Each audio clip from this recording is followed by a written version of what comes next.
हरे कृष्णा, राधे राधे। वृंदा देवी दासी के चैनल में आप सबका स्वागत है।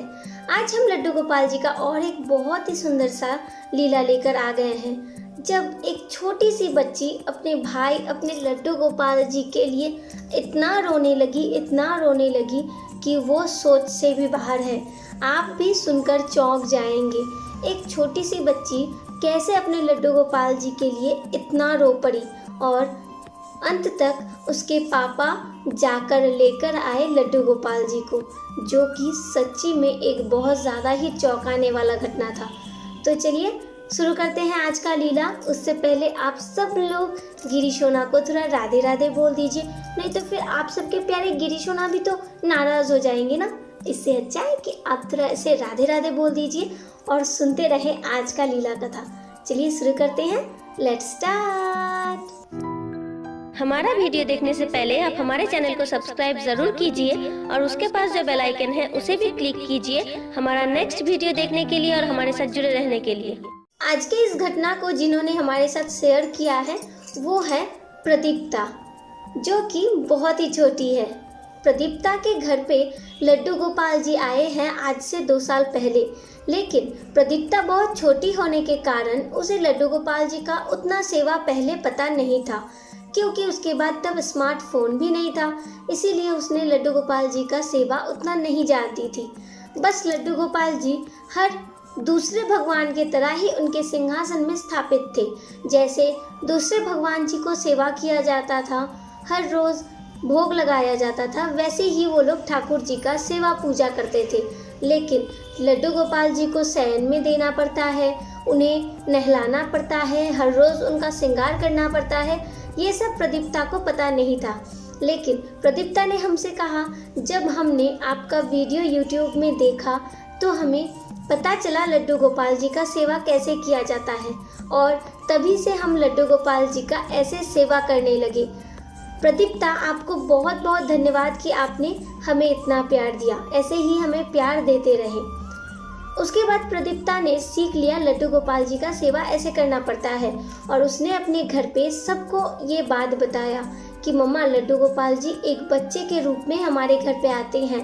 हमें इतने दिन पता नहीं था, ये शायद हमारी गलती नहीं है, लेकिन जब हमें पता चला है कि लड्डू गोपाल जी एक बच्चे के रूप में हैं, उन्हें नहलाना पड़ता है, स्नान कराना पड़ता है, शयन में देना पड़ता है, श्रृंगार करना पड़ता है, अगर इतना कुछ करना पड़ता है तो हम ज़रूर लड्डू गोपाल जी का सेवा करेंगे, चाहे कुछ भी हो। यही कहकर प्रदीप्ता लड्डू गोपाल जी का सेवा करने लगती है। लेकिन उनके घर वाले कहते हैं, अगर ऐसी बात है तो मैं पंडित जी से थोड़ा बात कर लेती हूँ और लड्डू गोपाल जी के विषय में सब कुछ पूछ लेती हूँ। यही कहकर प्रदीप्ता की मम्मा ने अपने पंडित जी से बात किया, और पंडित जी ने उन्हें लड्डू गोपाल जी के सेवा के पूजा के विधि में सब कुछ बता दिया। और पंडित जी ने ये भी कहा, अगर आप इतने दिन से उन्हें ऐसे ही पूजा कर रहे हो तो कोई बात नहीं, लेकिन अगर हो सके, अगर आप अच्छे से उनका पूजा करना चाहते हैं, उन्हें बिल्कुल बच्चे की तरह रखना चाहते हैं, तो उनका प्राण प्रतिष्ठा कर लेना ही अच्छा होता है। इसीलिए आप सामने अक्षय तृतीया के दिन आप लड्डू गोपाल जी का प्राण प्रतिष्ठा कर लीजिए। यही कहकर फोन काट दिया। प्रदीप्ता की मम्मा ने सोचा, अगर पंडित जी कह रहे हैं तो सब कुछ ठीक ही कह रहे होंगे, चलो सामने अक्षय तृतीया के दिन हम लड्डू गोपाल जी का प्राण प्रतिष्ठा कर लेंगे। इस घटना को प्रदीप्ता के मम्मा ने अपने मम्मा के साथ, मतलब प्रदीप्ता के नानी के साथ शेयर किया। तो उसकी नानी माँ ने, मतलब प्रदीप्ता की नानी ने कहा, ठीक है, अक्षय तृतीया के दिन हमारे घर में तो पूजा होता ही है, आप एक काम करो, आप लड्डू गोपाल जी को हमारे घर पर लेकर आ जाओ और यहाँ पर ही हम उनका प्राण प्रतिष्ठा कर लेंगे। ये बात सुनकर प्रदीप्ता की मम्मा बहुत खुश हो गई। उन्होंने कहा, ठीक है, चलो लड्डू गोपाल जी को अपने नानी के घर लेकर जाते हैं, वहाँ पर ही उनका प्राण प्रतिष्ठा कर लेंगे। और यही सोचकर लड्डू गोपाल जी को लेकर प्रदीप्ता, उसके पापा और उसकी मम्मी तीनों मिलकर चले गए उसके नानी के घर, और बहुत ही धूमधाम से अक्षय तृतीया के दिन लड्डू गोपाल जी का पूजा किया गया, उनका प्राण प्रतिष्ठा किया गया, उनके लिए सारा सामग्री वगैरह सब कुछ खरीदा गया कि आज से लड्डू गोपाल जी का बहुत ही प्रेम से सेवा किया जाएगा। लेकिन पूजा पाठ होने के बाद एक प्रॉब्लम खड़ा हो गया। प्रदीप्ता ने जब कहा कि आज शाम को हम घर जाने वाले हैं, तो हम लड्डू गोपाल जी को अपने साथ लेकर जाएंगे। लेकिन पंडित जी ने कहा नहीं, जिस दिन लड्डू गोपाल जी का पूजा होता है और उनका स्थापना होता है, उस दिन उन्हें आसन से हटाकर नहीं लेकर जा सकते। इसीलिए आज के दिन आपके लड्डू गोपाल जी को यहाँ पर ही रहना पड़ेगा। यही सोचकर प्रदीप्ता का मन तो थोड़ा उदास हो गया। उसने सोचा ठीक है, कोई बात नहीं, कल आकर हम लड्डू गोपाल जी को लेकर जाएंगे। यही सोचकर वो अपने पापा के साथ और अपने मम्मा के साथ घर वापस चली गई। लेकिन उसका किस्मत इतना खराब था कि जिस दिन वो अपने मम्मा पापा के साथ चली गई, उसके नेक्स्ट वाले दिन से ही लॉकडाउन हो गया, जिस कारण से कोई भी घर से नहीं निकल पा रहा था। जैसा कि आप सबको पता है, कोविड के लिए हमारे यहाँ लॉकडाउन हो गया था। लॉकडाउन के कारण से प्रदीप्ता को अपने पापा के साथ कहीं भी नहीं जा पा रही थी। उसका मन बहुत ज़्यादा ही उदास रहता था। उसे कुछ भी अच्छा नहीं लग रहा था। वो हमेशा कहती थी, मुझे कितने दिन बाद अपने लड्डू का सेवा पता चला, मैं अपने लड्डू का सेवा करना चाहती हूँ। लेकिन देखो, आज ऐसा हाल हो गया है कि लड्डू मेरे पास नहीं है, मेरे नानी के पास है। कुछ भी उसे अच्छा नहीं लगता था। वो बस सिंहासन के सामने जाकर अपने लड्डू गोपाल जी के लिए रोती ही रहती थी। उसकी मम्मा उसे बहुत समझाती थी, तुम चिंता क्यों करते हो, भाई तो अपने नानी के पास है ना, तो वो अच्छा ही रहेगा, तुम इतना उदास मत होया करो। जब लॉकडाउन खुल जाएगा तो हम ज़रूर जाकर लेकर आएंगे। लेकिन प्रदीप्ता को कुछ भी अच्छा नहीं लगता था। वो हमेशा यूट्यूब पे वीडियो देखती थी और उसे ऐसा ही लगता था कि कितना अच्छा होता अगर मेरा भाई मेरे पास होता। मैं कितना सेवा करती उसका, कितना उसे नहलाती सुलाती, उसे कितना लोरी सुनाती, उसके साथ कितना बात करती। लेकिन देखो, मेरा किस्मत इतना ख़राब है कि मुझे अपना भाई मिल तो गया, लेकिन मैं उसका सेवा ही नहीं कर पा रही हूँ। ये सोचकर ही प्रदीप्ता बहुत ज़्यादा ही उदास हो रही थी। ऐसे ही 7-8 दिन बीत गया। 7-8 दिन बीतने के बाद अचानक ही प्रदीप्ता की नानी ने प्रदीप्ता के मम्मा को फ़ोन किया और कहा, अच्छा क्या तुम लोग अभी हमारे घर आ पाओगे? तो प्रदीप्ता की मम्मा ने कहा, क्यों मम्मा, क्या हो गया? तब प्रदीप्ता की नानी ने कहा, पता नहीं क्यों आपके लड्डू गोपाल जी हमेशा बहुत उदास रहते हैं। मैं कुछ भी भोग देती हूँ, कुछ भी करती हूँ, तो ऐसा लगता है जैसे उनमें कोई प्राण ही नहीं है। वो हमारा पूजा स्वीकार ही नहीं कर रहे हैं। हमेशा उनके चेहरे पर एक बहुत ज़्यादा ही उदासी लगा हुआ रहता है। और आज जो हुआ ये बहुत ज़्यादा ही चौंकाने वाला था। जब मैं लड्डू गोपाल जी को स्नान कराने, श्रृंगार कराने और पूजा करने मंदिर में आई, तो मैंने देखा लड्डू गोपाल जी के आंखों से आंसू गिर रहा था, जो कि बहुत ज़्यादा ही चौंकाने वाला था। मुझे समझ में नहीं आ रहा था कि लड्डू गोपाल जी के आंखों में पानी कैसे आ गया। और इतना ज़्यादा ही पानी था कि लड्डू गोपाल जी का जो ड्रेस है वो पूरा भीग चुका था। मुझे समझ में नहीं आ रहा था कि कैसे ये भीग गया।